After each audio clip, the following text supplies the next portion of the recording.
All right, we're ready to start again. If everybody can take their seats. We will begin, Senator Barnett. We left off on you. Yes, I know we're up against some time constraints, so I'll reach out to you individually later on this subject. Thank you.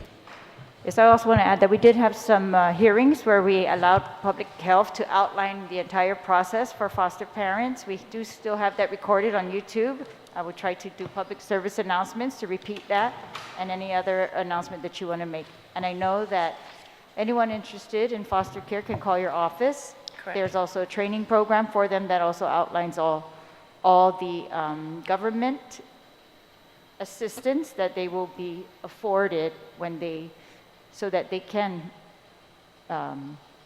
participate in that program, right? In order to That meet is these correct. But you're saying they need an increase, so that's something that I definitely want to look into. Right. Increase Did it you up- want me to give you a little feedback on how much families? Okay. Another time. And you know, as part of that recruitment of foster parent effort, we have partnered with the Mayor's Council of Guam, and we did launch the campaign, It Takes a Village. Yes, Yeah. thank you. And we can have another hearing and we can talk about that at length just to get the word out again as well. On this topic regarding CPS or the Guma Mina'ase, that's what we were on, I believe. Senator Parkinson? Question. I was just looking at these differences, especially fiscal year 2021, 2022. We're looking at plus 200% in investigation, plus 54%, plus 37%, plus 75, plus 59.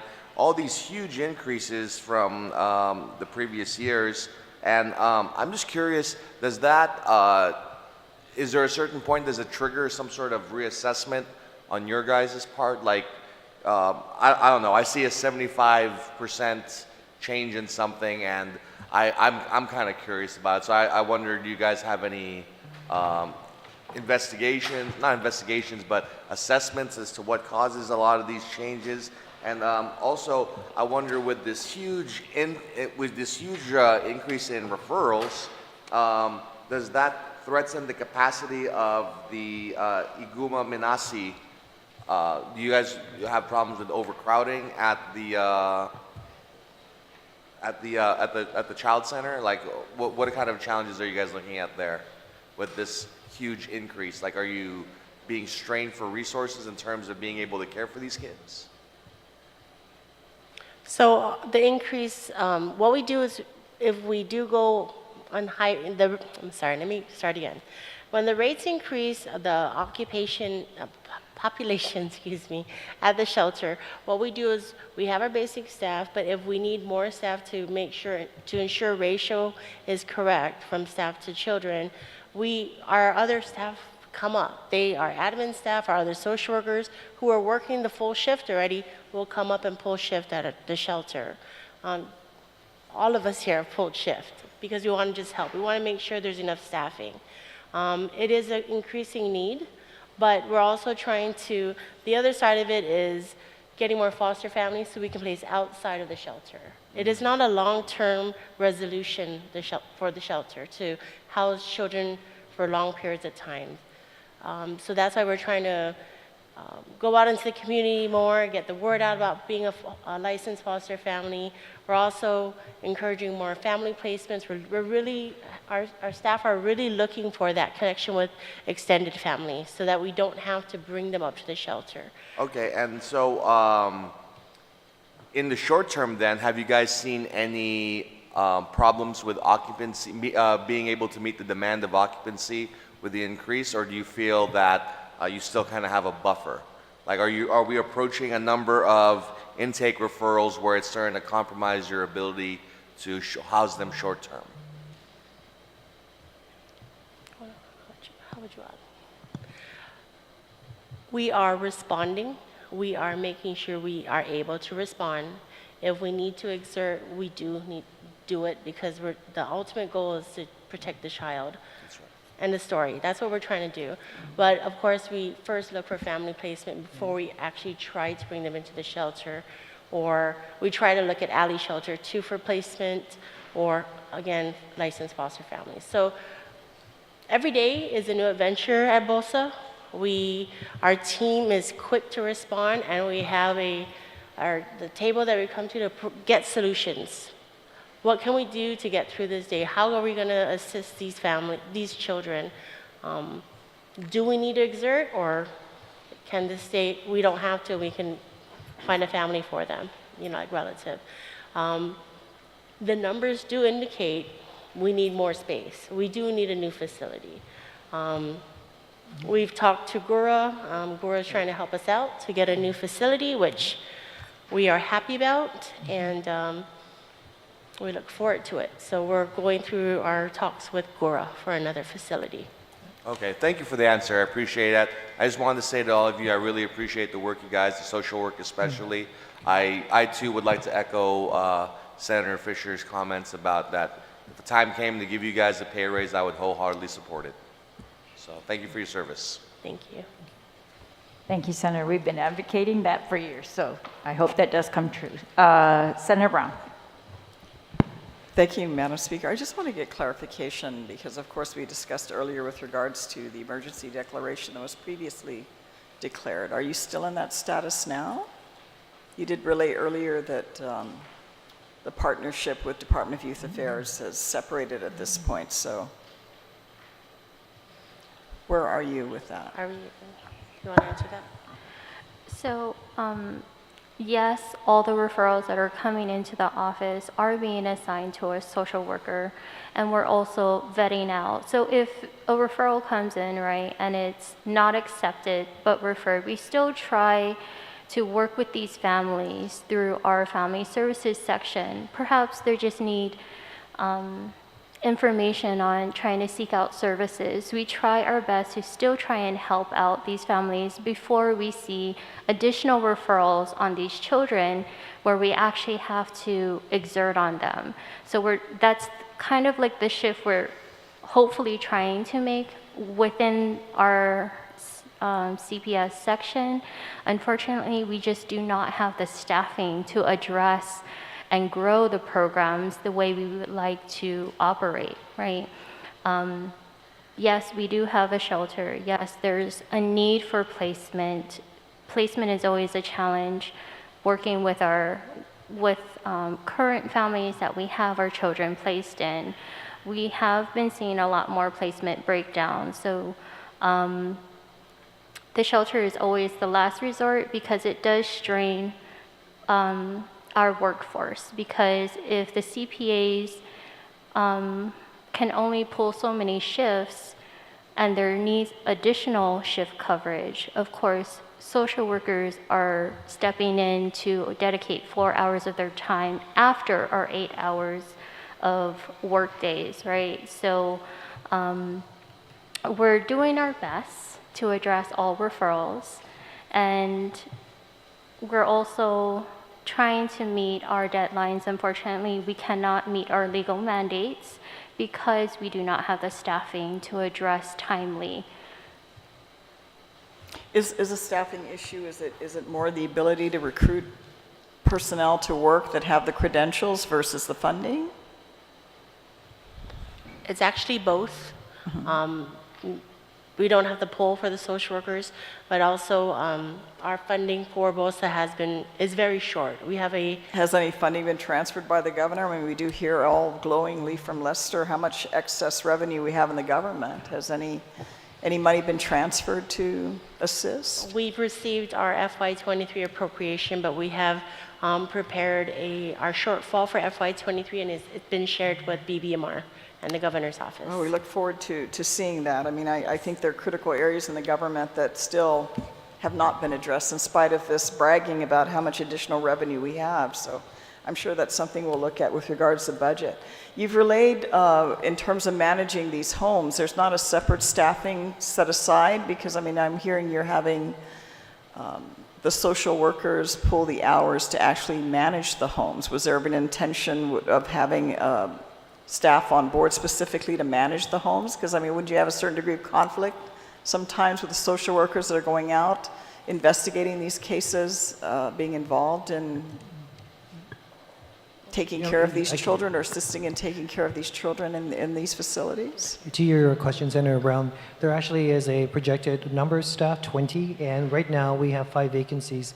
And so we have 15 people on board right now who are managing the shelter. And what Trish So you have a separate staff intended to just, which we'd hope, to manage the shelters. Right, and we have a vacancy right now of 5. And so more recently, they have been conducting community program interviews. And so the plan is that as we identify those applicants who would be recommended to be hired and they're selected, we will then assign the first 5 up to the shelter to ensure that, 4, I'm sorry, because one is a social worker, put them up there to make sure that we have coverage. And so that would then minimize the need for other staff, as Trish was sharing, to cover when there's a shortage in the staff. Well, and I also assume for the children just to have some sense of stability even for the absolutely. time that they're there. I mean, it's not a revolving door of people coming in that, you know, I mean, especially for young children. Just to clarify this, Guma Mina'ase, is this the former Regalu facility up in Barragata Heights? I just want to clarify. Yeah, it's Guma Mina'ase. It Okay. was referred to as a regalo, and it was also,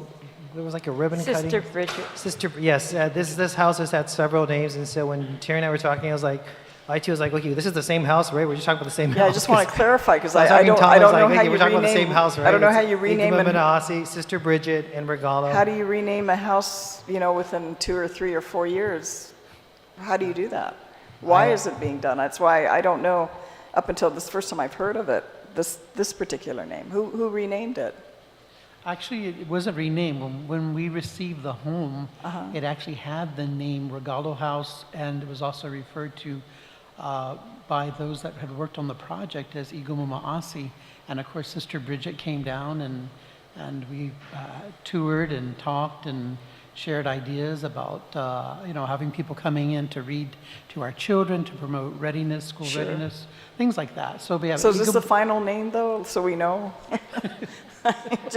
I'm sorry. Well, I mean, it's the sounds first I like heard today. It may have always been intended to be, but I just want to clear in my mind what are we Regalo, talking I guess about? there was a Regalo Foundation at one time, perhaps, and they were the source in terms of moving the project forward, and perhaps Guma Mina'ase became their project name.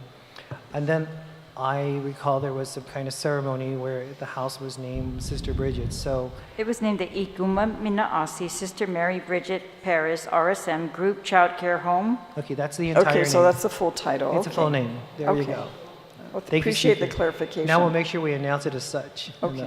in the bid. And for your group homes, I mean, how are those other group homes? Are they regulated? Are they inspected?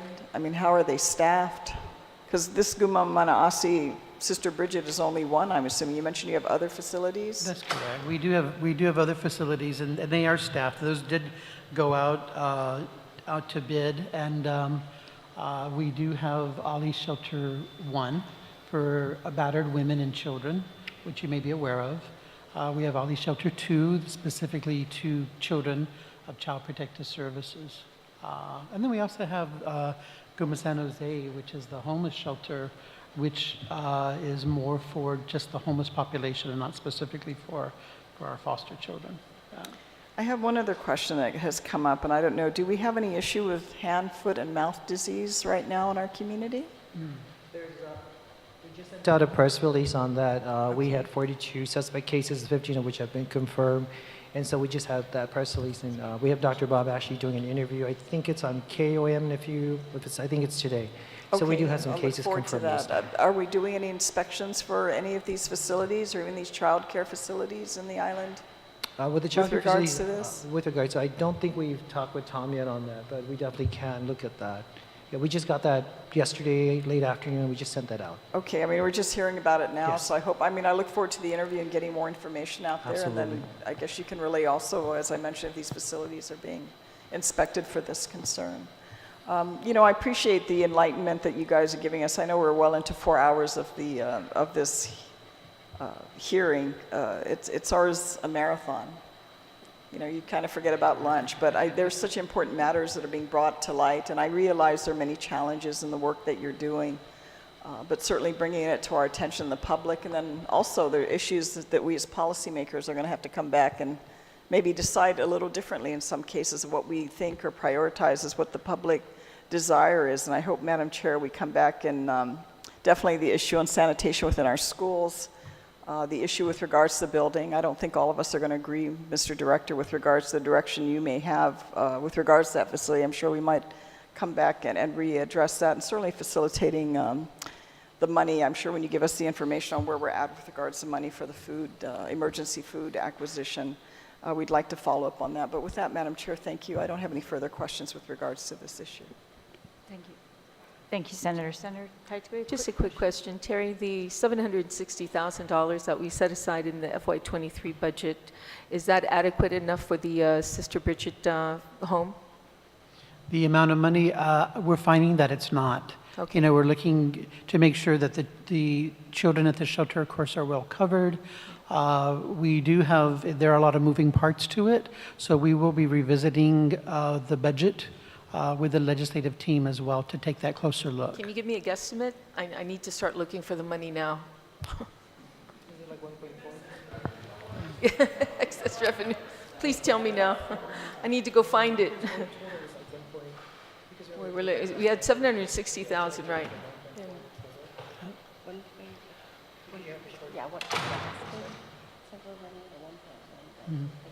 So, Senator, we're looking at the total amount and we're looking at the difference. So we're going with the Total. Give me Total cost to run the shelter would be about 1.2 million. Thank you. Thank you. Okay, I just wanted to, since there's a lot of talk about the CPS staffing and the social workers, so maybe, can we just verify? So my records show that when DYA, when the emergency was declared and DYA was brought in, there were 14 social workers and 16 vacancies. And she detailed at the time each of these positions. They had a backlog. This was addressed, and DYA was able to onboard, or at the time, DYA CPS, but Director Brennan at that time was able to onboard 16 social workers, 13 community program aides, 3 additional homemakers, 3 admin support staff. Then CPS lost 9 social workers. At that time, the quote was that many moved on to less stressful jobs and retired. And I see consistent retirements, CPS right now. So in April 2022, DYA started to transition back, and it sounded like at the time there was a hiring of the Human Services Program Administrator, Ms. Uggan, and then the lead position in CPS, which was vacant since February 2021. And then budget came, and it looks to me like the request was for FY23, $980,000 for personnel for 23 CPS staff. And that was appropriated. We appropriated $981,000 for the 23 CPS staff. So I'd like to ask, what is your current requirement if it's not this?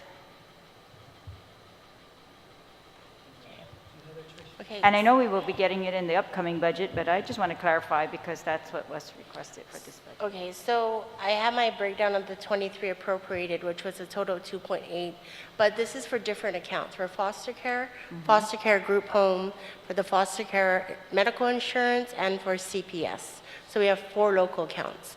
So total, we were appropriated 2.8 million, but when we do our breakdown, we are actually needing for the FY23 required budget is like 13 million, because you have to keep in mind our foster care maintenance payment is about over 200. But we're just talking now about social workers. Oh, okay, just about staffing.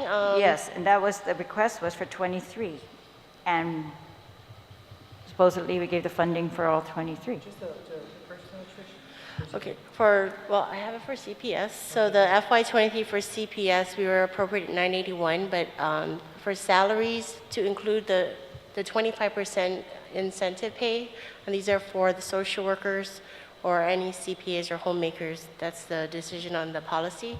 That will come up to a 1.4 simply for salaries. Hazardous pay for those staff is 123,000. Any overtime is 184. I mean, it adds up. So it's on benefits. So let me just do a total funding. Total funding just for staffing is 2.4 million, to include incentive, hazard, For and CPS overtime. social workers? Correct, CPS. For the 23 CPS For social workers? this- I'm looking strictly at the Is this for more? CPS. I'm looking strictly at the CPS account. All right, and can you just explain that incentive pay? So the incentive pay is at 25% on top of their base pay for direct service workers, such as the social workers, community program aid 1 or 2s, social services supervisors, and the social services supervisor 2, and our homemakers. I think I was When missing did, that. is this always been in place? That it was in place in April of 2022. Is that a department thing, director, or? I believe it's in the executive order. Correct. The executive order Oh, in the recognizes. emergency? Yes, Yes, correct. and so, yes, I wanted to bring that up. So the emergency also continued, it seems to Yes. continue till Yes. today? Yes. Right? It's it not, does. there's no termination point in it? Yeah, it has No. not been rescinded. Okay, so you, that's what I mean. So you still have the ability to bring those positions, the 16 social workers that DYA had brought over, those should still, that kind of funding, I guess, should still be available, like you said, incentive pay. But I'm just pointing out to you what was pointed out to us in our budget. So, yes, if you're telling me now, what we're looking at is 980 for 23 social workers, but your need was actually more close to $2 million, then yeah, of course there's a gigantic gap, but Right. we've got to go with the information. So maybe with the information, I don't know where the gap is, but yeah, we will I can look prepare close. something for and submit for your review. Well, I just want to tell you, this is what the request we're looking at. Right. So maybe it's an internal department decision not to fully fund.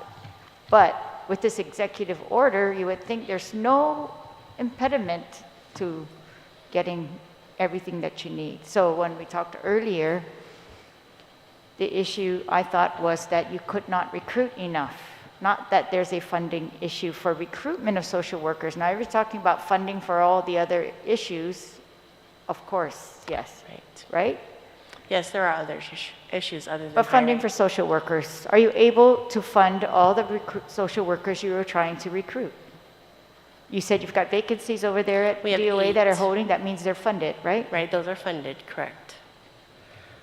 I'm going to go back to see the difference between the 8 and the 13 in terms of the funding needed to ensure, because we did try to recruit earlier and we don't, because we did not have enough funding for our 2023 that we couldn't recruit more. So right now I would like to give a more detailed Yeah, review all right. of it for you, Okay, so. let's talk about that, because, yeah, I don't understand that. We tried to Correct. prioritize the needs of CPS for social workers, funding adequate so that you can recruit. And Correct. you told us earlier, you do have that available, you're not able to recruit, but now we're going back to, we can't do this because of funding. And this is circular to me, and it needs to end, so we really need to prioritize what we are saying we are going to prioritize.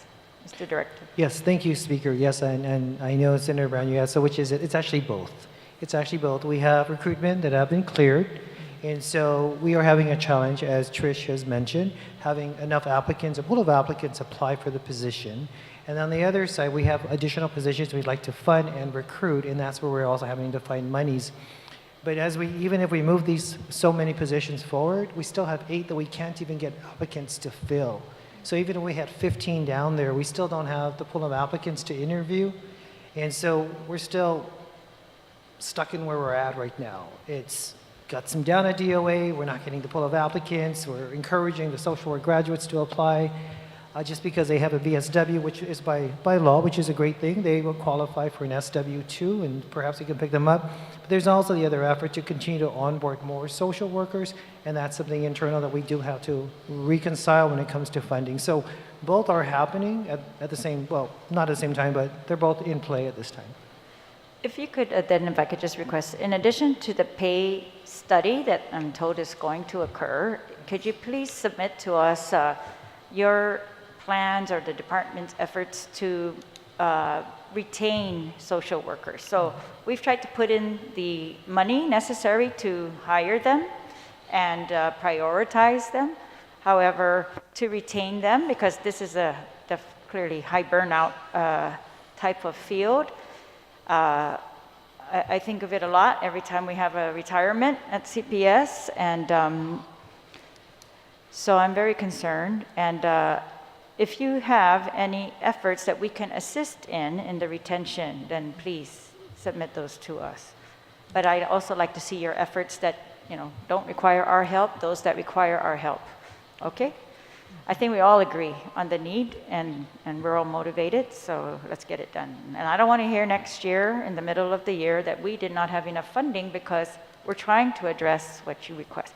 And we're also trying to always increase public health's budget, right? And advocate for that, despite whatever other contentions there might be. We've always advocated for that, and so I'd like to hear this during budget time consistently, exactly what that need is, and versus we funded it and we're just still unable to fill. That's a very different situation. All right. Okay, we're going to move on to the beginning. And thank you again for all your patience, especially all of you from Public Health working through lunch, and my apologies, and senators, thank you. Okay, so we're going back to the SNAP and the Medicaid. I'll try to make my questions very quick. I appreciate your presentation. It answered almost all my questions. I wanted to make sure what was preventing FSM citizens in certain situations from not availing of these services, and so you've outlined it very clear. In some situations, such as SNAP, there is a 5-year, you must live here for 5 years, unless you qualify for an exemption. And Medicaid does not seem to have that requirement for COFA migrants, so that's, they're different in that regard. Are the income levels that you use to qualify for Medicaid the same as what you use to qualify for SNAP? They have different criteria, and I All think right. I have Christine here. She's the I head. just wanted a yes or no, if that's a yes or a no. No, right? Because you've got different numbers of people enrolled in both. There's different, right?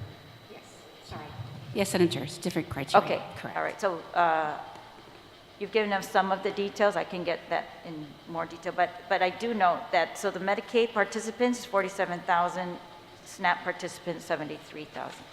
And so you talked about expansion, and I just wanted to ask, and you talked about the types of expansion that you were pursuing. Thank you for pursuing those. Do you intend to adjust the poverty level in our state plan, or for the next year, or for any time period? Do you intend to review those? I know you did that during COVID, right?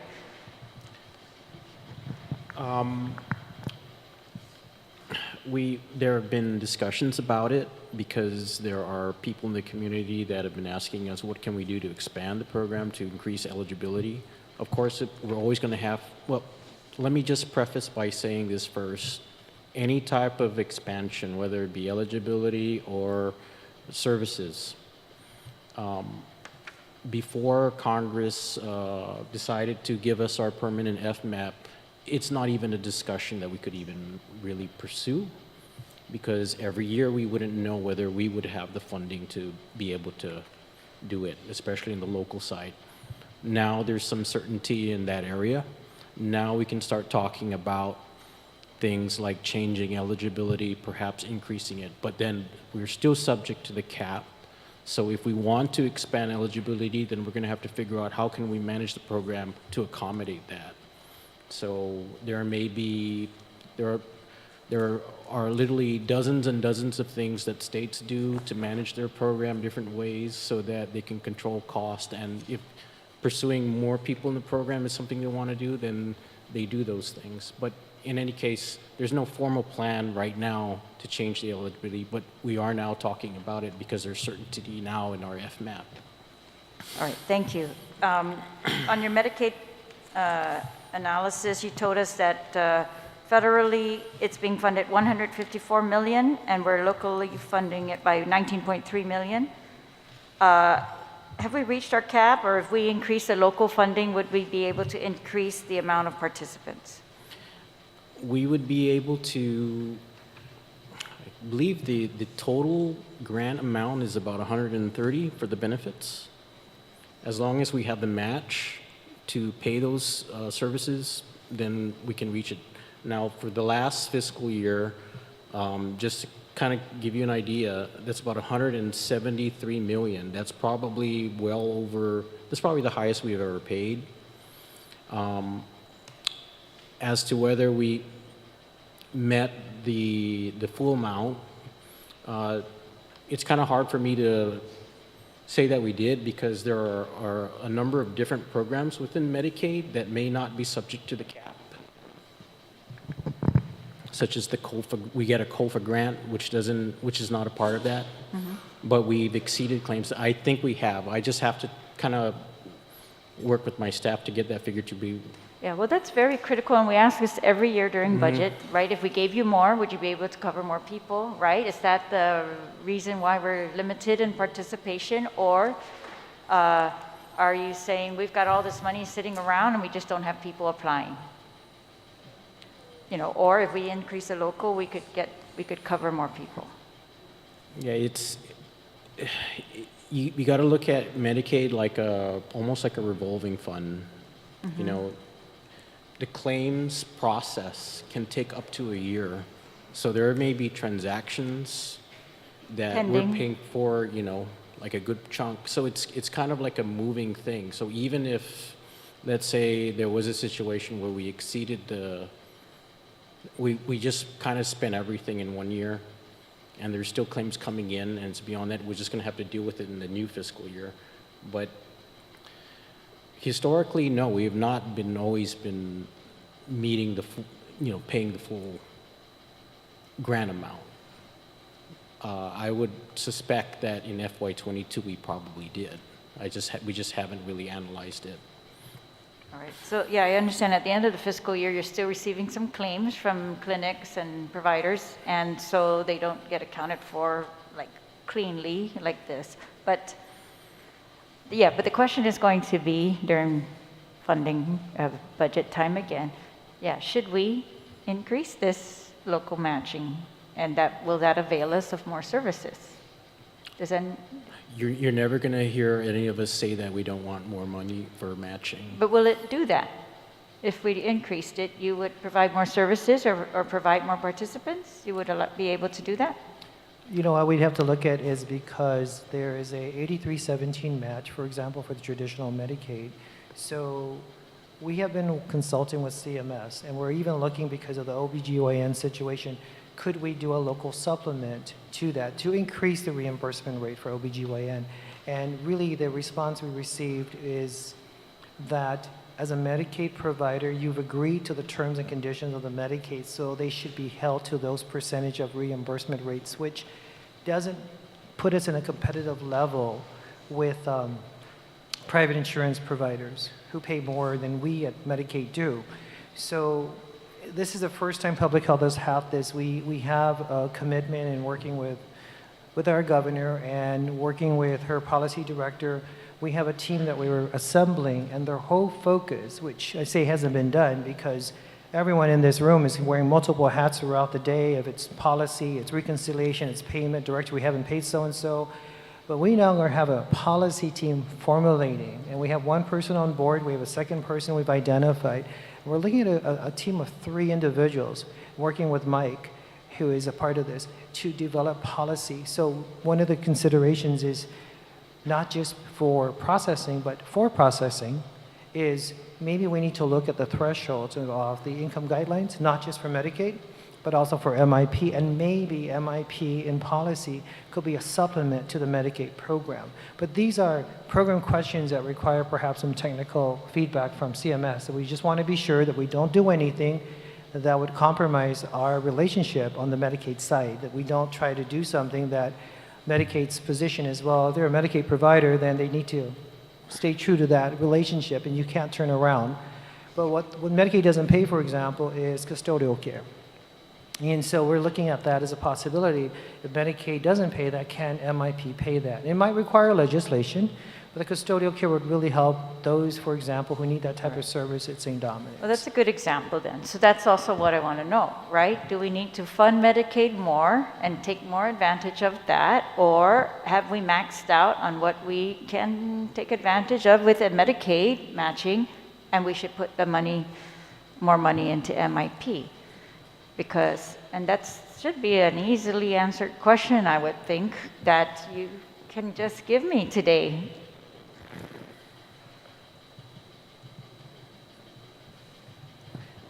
The response is we're going to check with CMS and make sure that we don't compromise our Medicaid relationship, because we just want to be sure that our concept of the supplement to Medicaid is in fact... No, I want to know if we maxed out. If we have given the good amount of local matching to avail of... To maximize Medicaid. Yes, yes. And if you gave us more money under MIP and we made some changes to the MIP provisions of services through law, then yes, we will be able to provide more services or even more diversified types of services that are not covered under Medicaid. All right, let me rephrase the question. Are you able to use the full matching amount that we have provided in FY23? Actually, I think, Ken, we got two. Because if not, we're talking about you've got a surplus, right? Because you're not using it, and that's what I'm asking. Do we have a surplus, or do we need more for this particular, to get medical services for those? Ken does our finances, and he works very closely with Janet and Terry, so I just asked him to come over and be sure that we're giving you the correct answer, of course. So, Carlos, last I spoke with Janet, she was estimating... I can't hear you, sorry. Last I spoke to the... So last I spoke with the Medicaid people, they were estimating to utilize the full amount that was allocated to meet the cap. They were estimating to meet the cap. For FY20, I apologize. That is what you said, Mr. Pangilinan, earlier. So, okay. So hopefully that's correct. Let us know if we can spend more local match and we can also avail of more federal. I would think yes. Until the cap, and then after the cap, it becomes an right. overmatch. So, and what would that be to get to the cap? Your cap is 130, right? Well, okay. Let me just put it this way. We get 130 million in federal grants. I mean, specifically for Medicaid. We usually have to match it. That's 83% on average. So you have 17%. Usually it equates to maybe 20 to 30 million a year. That's usually what we've been spending. But it gets a little complicated because we have this COFA grant now, which is outside of that. Mm-hmm. So kind of look at it this way. Medicaid will keep paying claims, right? And throughout the year, we may identify people that fall under that category of COFA. We then transfer that expense. It was already paid, so we move it to that grant. We move the expense to the grant. So there's a lot of moving parts, Senator, to the accounting side of the Are people denied Medicaid because we don't have enough? No. Or we've reached our limit? There's no such thing? Okay. No, not in... All right, so they're eligible right now, they're able to avail. Okay, great. So my final question is regarding the SNAP and then the emergency that was declared by the governor specifically for SNAP. And so this says, shall continue until terminated by separate executive order or until the national public health emergency related to COVID-19 terminates, or until such time the benefit period for state emergency allotment ends, whichever occurs first. So in your presentation, you have said that SNAP,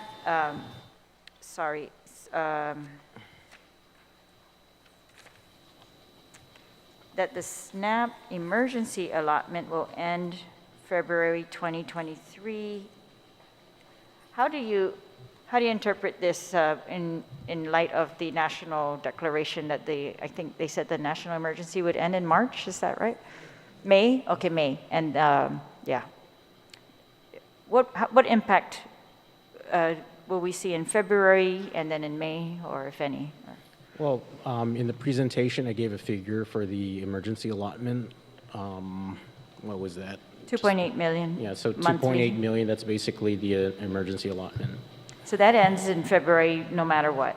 Yeah, Right, that and well, just to kind of give you a background on the whole, Even with this emergency declaration? well, one of the things that we were asked to look at, because apparently Hawaii was the one that did this specialized declaration for food insecurity, we were tasked to figure out how can we keep our emergency allotment program going while trying to finish the entire PHE, I guess the local one. The EA allotment is dependent on the local emergency declaration. Governor decided we're going to go ahead and follow what Hawaii did, and we did that. Only thing is, the federal funding is going to stop, no matter what we do here on Guam. So that's kind of where we're at with that. The federal funding stops when? Yeah. When? Is that March 2023? I thought this is, it says, Well, the PHE actually ends March 30, I'm sorry, February, this month is the last month in terms of issuing out the emergency allotments. Right. No matter what we try to do, we cannot issue any emergency allotments starting March. okay, that's a federally restricted? Yes. Okay. Yeah. All right. We verified that with FNS as well. Okay, thank you for verifying You're that. welcome. All right, thank you. That's my question. So, Senator Taitigui? Thank you. Just one question with regards to MIP. What I have is what data is available on the number of Guam residents who have sought Medicaid coverage after no, that was the other. I'm sorry, you already answered that one. How many patients have been assisted through the MIP program, which was funded $5.6 million in FY23 budget, and is currently waiting on a waiting list right now for getting this assistance for MIP?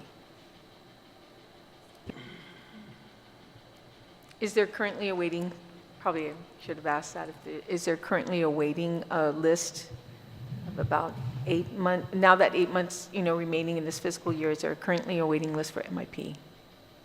MIP.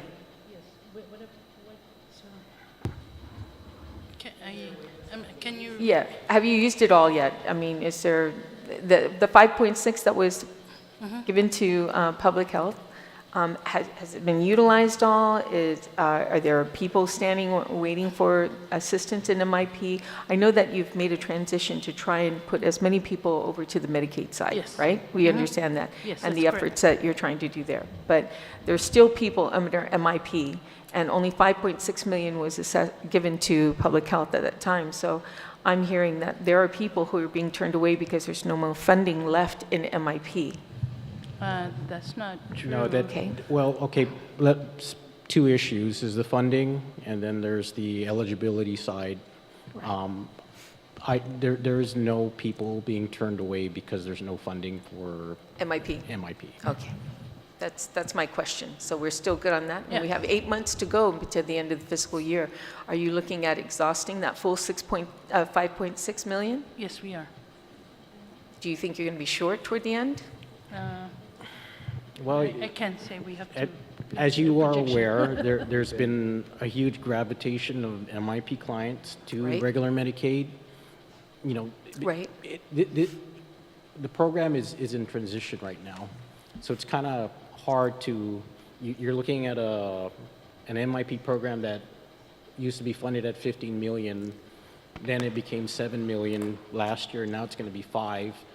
Obviously, we know why. It's because a lot of the COFA people are moving to Medicaid. So, as we go through that process, there's no rubric that says, okay, this is the leveling off, this is the optimization of what the program is. So it's kind of hard to tell. If you guys know how much we've spent so far in MIP? For this year or last Yeah, year? this year.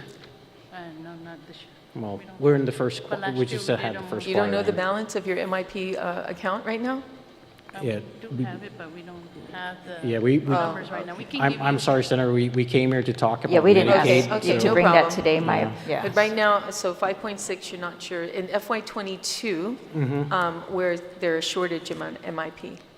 I mean, we know we're being gradually decreasing it, so. is It was there- definitely decreasing. Yeah. So there was no shortage last year, Art?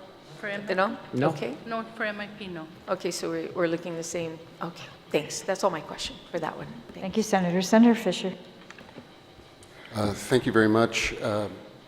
In this whole realm of Medicaid, I believe that adequate access to adequate health care is a universal human right.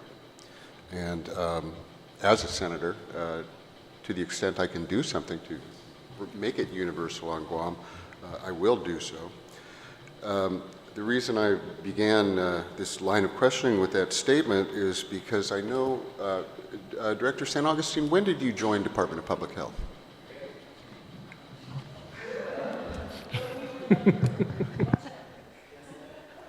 Senator Brown is right. When we were much younger, I started in public health in 1982 or something. So you may be able to answer this question. The Federal Department of Health and Human Resources, I guess, sent to Guam and all the territories a letter in 2011 informing us that it was quite clear Congress meant to keep the territories out of the Affordable Care Act. It wasn't oversight. It was intentional. The territories, including Guam, were given approximately 3 months to make an election. We could set up our own healthcare exchange. In return for setting up our own healthcare exchange, the federal government, I think, would have either paid the premiums of the indigents or given them a substantial amount of the premium. Guam made an election not to set up a healthcare exchange, which would have taken care of the healthcare of so many of us. Do you recall, or were you privy to the reason why Guam made that election? Actually, Senator Fisher, no, I was not a part of that. I was not privy to that conversation. Yeah. And so I don't have history So on you that. couldn't answer to it. Yeah. But, well, the fact is that we missed, intentionally or otherwise, we missed the deadline. So now it's just a two-part question, I guess. In anybody's professional judgment, could Guam set up an exchange that would meet the requirements of the federal government, at least back in 2011, and perhaps apply to be allowed in to whatever that would have been called, Affordable Care Act Junior or whatever it was called? Do you think we could set up an exchange? You know, I know that I've been working with Carlos on this, so it's a question actually we had been exploring within the department. So, Carlos, We have for the exchange. I mean, when you think of an exchange, you think of a website where people can apply, and they have options to pick and choose what insurance they want. They may qualify for Medicaid, they may qualify for insurance, and everyone's part of it. What we are doing, what I can tell you from our program, is that we're getting a grant. It's called, I believe, TIEMSIS? Yeah, so TIEMSIS is really more for electronic health record system for the whole island, particularly for our Medicaid providers. That is going to make it, having that infrastructure is going to put us in a better position to try to have some kind of information exchange. In your inquiry or your research, do you think it is a realistic possibility? I mean, I'm not aware that an exchange has to have more than one participant. I might be wrong on that. Yeah. Typically, you'd think two or more. But I'm not sure if one provider could constitute an exchange. Back when Obamacare was passed, okay, and this is just purely from, our recollection and me being in the industry in health. Right. It's several prongs. There's market reforms. There are mandates, and particularly those mandates were the ones that really did not apply to us. The individual mandate, and then there's an employer mandate for people to be compelled to get into insurance, and it was enforced through the tax code. So that part of that Obamacare did not apply. So Guam really was in a kind of a weird situation where we would have to, all the insurance companies would have to comply with all of the Obamacare requirements of having an insurance plan. But in the marketplace, we didn't have anything forcing people to be in insurance. And that, you know, it's not just a public option, it's also a private one. If everyone was required to have insurance, then it would be much easier to set up things like an exchange. So do you think it's primarily, at least one stumbling block is a lack of statutory authority, I guess, in the tax code? Here's a good example, Hawaii. Or the requirement, rather. Hawaii has a insurance requirement of anyone that's, anyone that works 20 hours or more. The employer has to provide insurance. Okay. Because I think you would agree that when we look at these eligibility requirements, the working poor cannot afford private insurance. They just can't. Yeah. And when they get sick, they just get worse or die. Yeah, this is something that the director, myself, and a number of people are very concerned about. Yeah. Well, is there some way the legislature could help you guys push this ball down the field a little bit towards looking at universal health care on Guam through the either an exchange or another function? Just my own personal opinion, you know, have an open mind about what that means. Yeah. We have about maybe 10 to 12,000 people that probably do not have insurance. There's different reasons for that. Perhaps it's because they're young, you know, they don't think that they feel they need it. But there's also other programs like Medicare, for example. I'm not quite sure that everyone that qualifies for Medicare is on Medicare. I'm sure. Yeah. And we used to have a very good program at, in public health, Division of Senior Citizens. Had one, I guess, several people that used to go out into the community and do these presentations. Well, are these problems surmountable? No, I'm an optimist. Okay. I think if we had a good plan in place, we looked at it holistically, we can get more people covered in something. There's like veteran services, there's Medicare, there's private insurance, and then there's this. We see MIP whittling down because of the moving of people. There are things that Medicare doesn't cover. Yeah. You know, sure. We could relook at MIP, and that's where you guys have to come in as lawmakers because it is a local program created by local law. But I don't mean to maybe I'm jumping ahead of myself. Well, I think, I mean, we probably agree with each other, basically. Yeah. But, I mean, when I look at the landscape and realize that all of us in this room are rich compared to 99% of the population, we all have access to health care. We don't have, hopefully, we don't have that fear of, you know, can I make the rent or can I get the XYZ for the baby?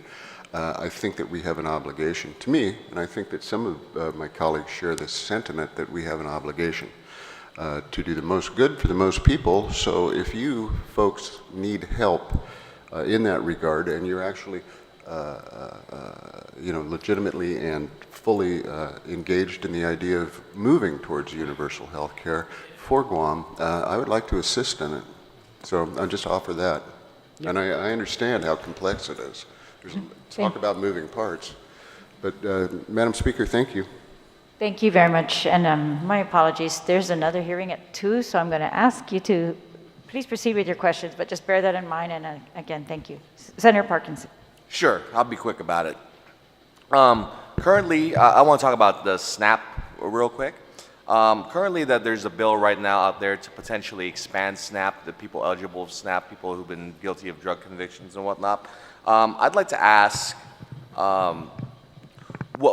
just from your perspective, the need for restoring SNAP to these families. Do you think it's necessary? Do you think it would be helpful? Do you think it would help people readjust to gainful employment and recovery? And would this also help the need, for example, for CPS to take children away from their families if the family is more stable? Well, for the many reasons you indicated, the department's position on this ban to lift it is we support that.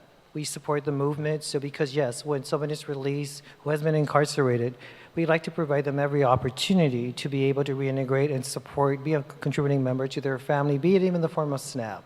However, we also do want to be on record for saying that when they do become a participant, they'll still be subject to all the other requirements. So if there's a three strike out in terms of you being permanently disqualified, then that also would apply to you. So you're basically going to be treated like all the other applicants under SNAP.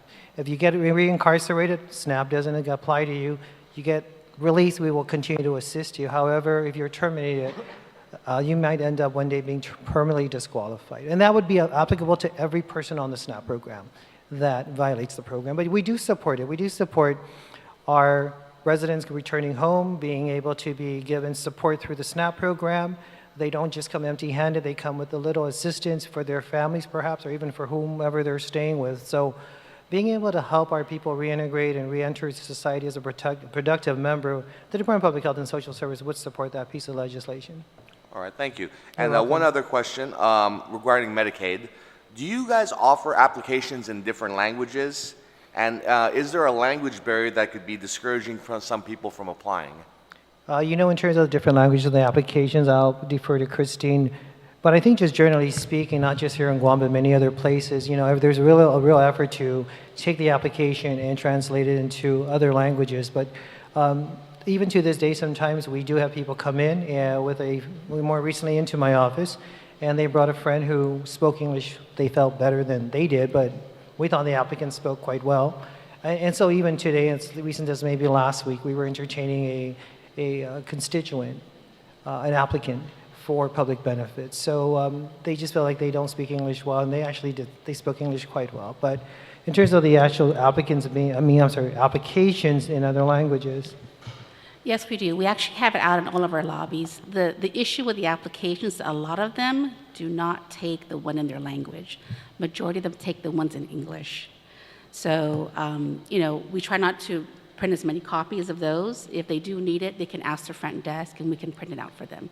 But we are revising our application to kind of make it a little bit more friendly, looking at some of the questions that we're asking and working with CMS and also with our FNS partners in establishing a better application. Thank you for your time. You're welcome. Thank you so much, Senator Parkinson. Senator Brown? Yes, thank you so much.